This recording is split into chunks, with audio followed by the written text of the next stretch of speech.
Hello guys, welcome back. In this video, let's explore the joint tool. So I'll be talking about how the joints are created in the viewport and what is joint and what all things generally you need to know about joints, how to create, how to delete joints, all that stuff I'll be talking.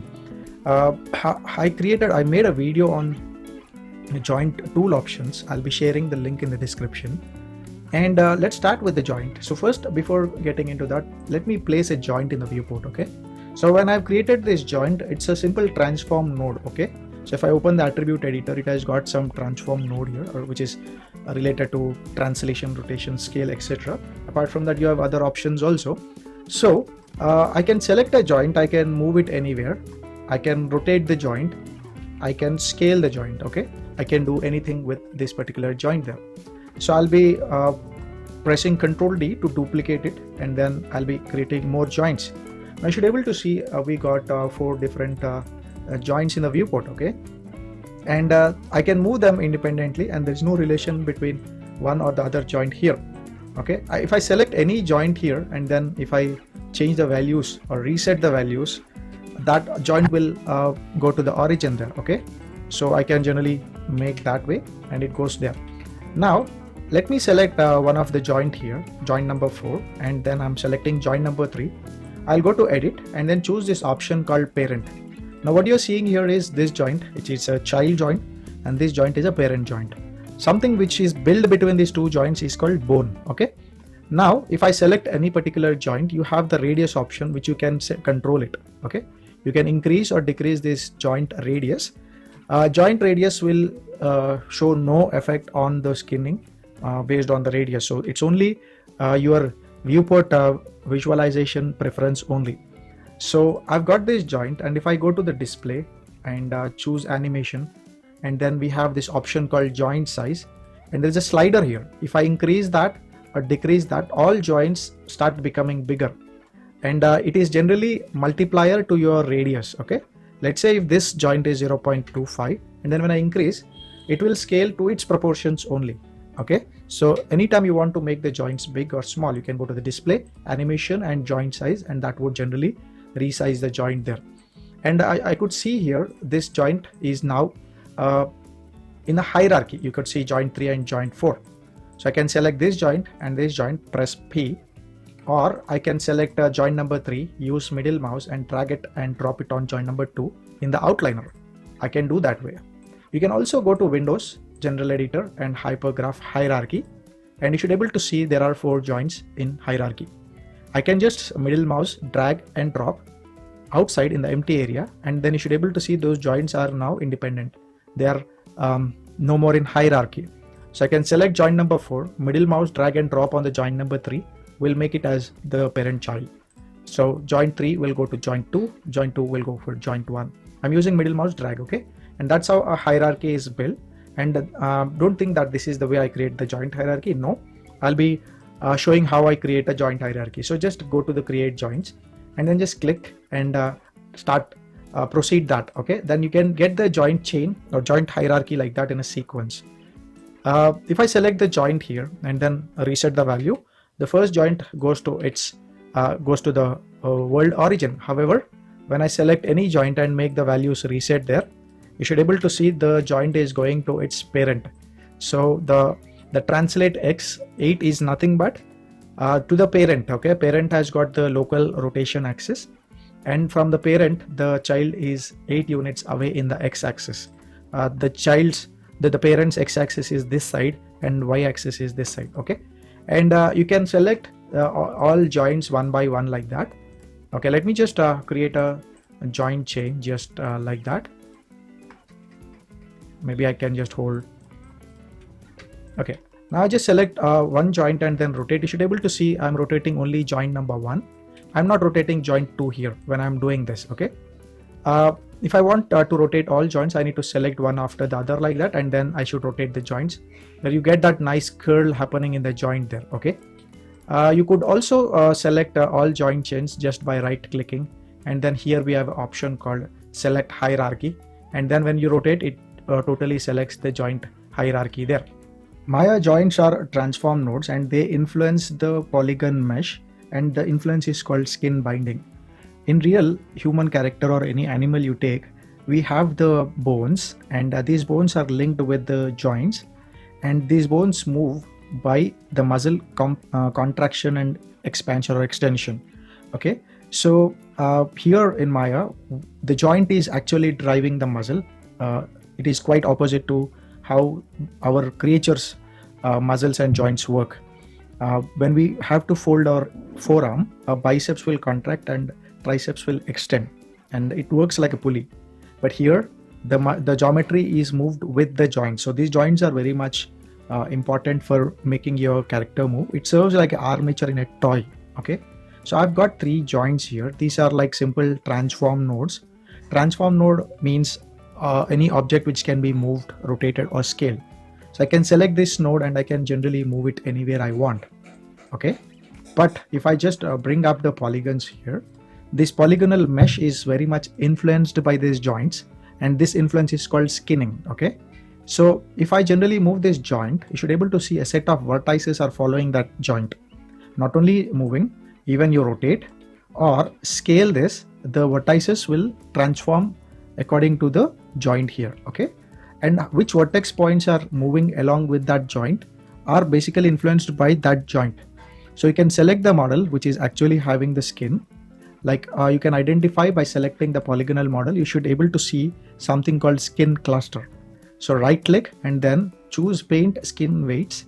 That will bring up a tool settings interface, and you should be able to see joint number 1, joint number 2, and joint number 3 are visible in this list. Okay, when I select a particular joint, there is a change of color on the model. So if I select joint number 2, there is a color range you could see, the white color to the black color, and there's a gray also. So when I select a joint, and based on the color value, you can tell that vertex is influenced more by that vertex. White is full influenced and black is not influenced, where the gray value, based on the gray value, the amount of influence can be seen. For example, I can choose this color picker or eyedropper and then just pick the color here, and you should be able to see the influence here is 0.25, which means when the vertex move 10 units, that when the joint move 10 units, that vertex will move only 2.5 units. Okay, so other 0.75 influence is taken care by the rest of the joints, and you need to check that. Okay, so you can select any joint and see their joint weights. The joint weights are basically used with different color ramps. It is a personal user preference, and you can choose any one of them. If I'm selecting this one, yellow is the most influenced area and black is the least influenced area. However, you can just select the values here, and then when you brush it over, you are removing the weight of that joint on the vertex. Okay, so skinning is a whole different subject, but here, as I told you, this joint is influencing a set of vertex points, and that's how these joints will work. I've created this joint chain just simply by just clicking that way.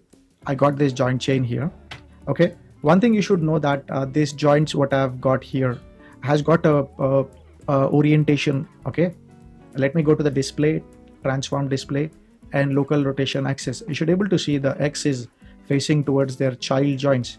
So when you basically move any joint, okay, I pressed D and then move the joint like that, or if I generally move like this, you are completely transforming the hierarchy. So when I press D, it only affects that selected joint. Now the problem with this kind of translation is the when you could see that x-axis is facing towards child here. This axis, I'll just see the move tool, x-axis is facing down. You should be able to see that, and here it's facing down. Okay, so when I move this joint by pressing D, and then when I move it like that, now you should be able to see the X is not facing towards its child joint, it's facing somewhere else. So whenever once you have created a skeleton and you want to move the joint, I would say move it by pressing D, but after moving that, you should do one important thing, that is go to the skeleton, and we have this option called orient joint, and then while you are creating this skeleton, you have primary axis to X and secondary to Y, right? And then secondary axis world orientation is Y with positive thing, right? So the same settings are seen here. So you need to select that two joints there, okay, and then you should be able to see orient children of the selected joint, make it off. If let's say if I select the parent, okay, and just apply it, the orientation will be applied to every joint here, okay. Every joint orientation is affected, okay. But if you want to do affect only 2 joints, then select that 2 joints and then switch this off, because this option will only affect to the selected joints and it will not affect it to the children of the joints, which are these 3, okay. I should be able to see the orientation is now fixed here. This is a very important thing you should do, because I told you that the orientation means your rotation manipulator, okay. The rotation manipulator what you're having will have the z-axis for the roll, y-axis for the sway, x for the twist. And if you let's say move it, okay, if you let's say move it, and then you should be able to see the twist, the x-axis is actually giving me some odd result. Let me show you that by fixing the orient joint option. Now you should be able to see the x is just twisting that joint. So that's very important when you're actually moving the joints there, okay. The next thing is you have this tool called insert joints tool, okay. You need to pick that tool, just click any one of the joint and just drag it, and that will add that extra joints in the hierarchy while you are actually you have built the joint chain already, okay. And once you have done that, you can select the joint, press D, and then move them. So if you wanted the joints to move, then only move it. If not, not necessary. So select all the joint hierarchy there, and then you can go to the display and enable local rotation axis. I need to select separately these joints for display of the local rotation axis there. You can also switch off them again by just going to display, transform display, local rotation axis, okay. Or you can go to the skeleton and orient joint, and you have toggle local axis visibility button here. From there you can switch off the local rotation axis, and then it's good to go. And this is how you create the joint chain. And there are a few tips I would like to talk about.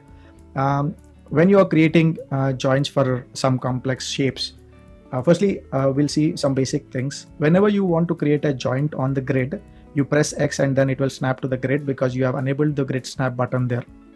And then if you want a straight joint, you need to hold shift and then create a straight joint, okay. You can also get that 90 degrees for the joint here. So that's one thing, okay.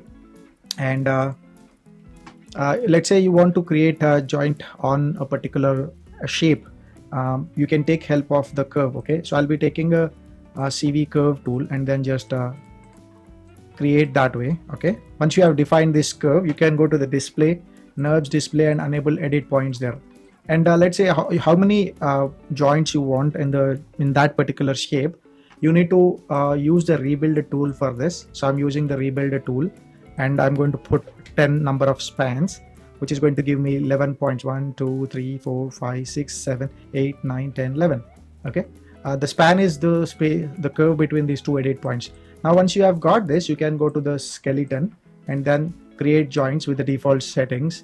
And then what you are going to do is press V, which is going to bring me the point snap, and then click on every point there, and then the joint chain is very much neatly created in the shape what you are expecting there, okay. That's really nice thing. And let's say if you want to create joints in any specific area, then you have the other techniques too. I just wanted to bring a hand model quickly, so I'll go to the modeling, generate, and then we have this get brush option, and then in that you go to the modeling here, and then sculpting, base meshes, and then bipeds. And then we have this 2 hand models. I'm going to right click and then import it like that, okay. Now I want to create joints in this middle precisely, and then I can do it easily. You might be thinking what's so hard about it. I'll be taking the rigging, and then with the default settings I create, if not the trick, okay. Let me just enable this option called X-ray joints mode.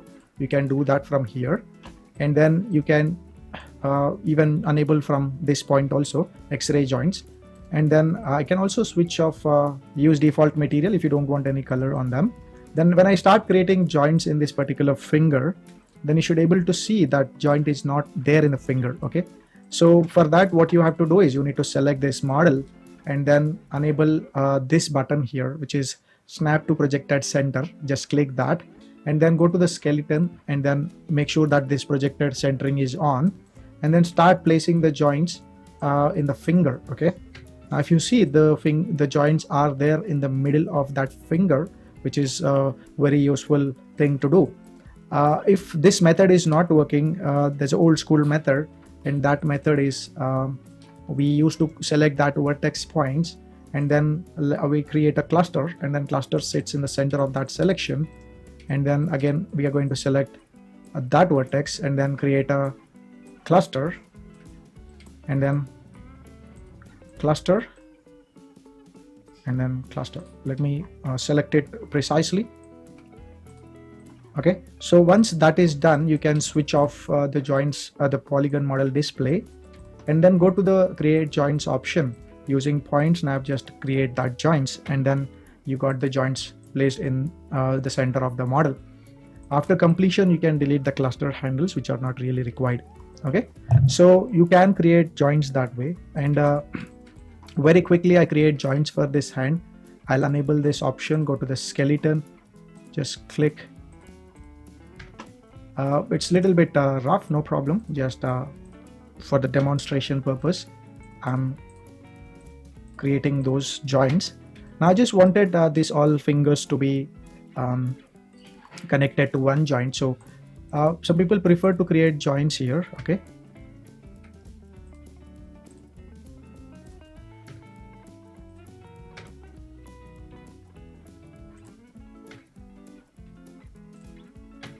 actually I just wanted it to be slightly in.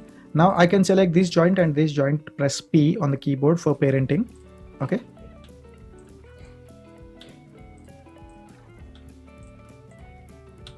if I create a joint here like that, the joint orientation is defaultly correct. Okay, let me select the hierarchy, display, select hierarchy, display, transform display, local rotation axis. There, local rotation axis is perfectly okay. But in this method, this joint chain was again perfectly okay. I've made this joint chain as a child of this, and when I select this joints, okay, and I'll go to the orient joint options and enable the local rotation axis. Should able to see the X is facing to the world XYZ. It's not oriented to the finger joints. There you need to apply the orientation of these joints, and that orientation will be fixed. This should be done when you are parenting a joint chain with a joint here.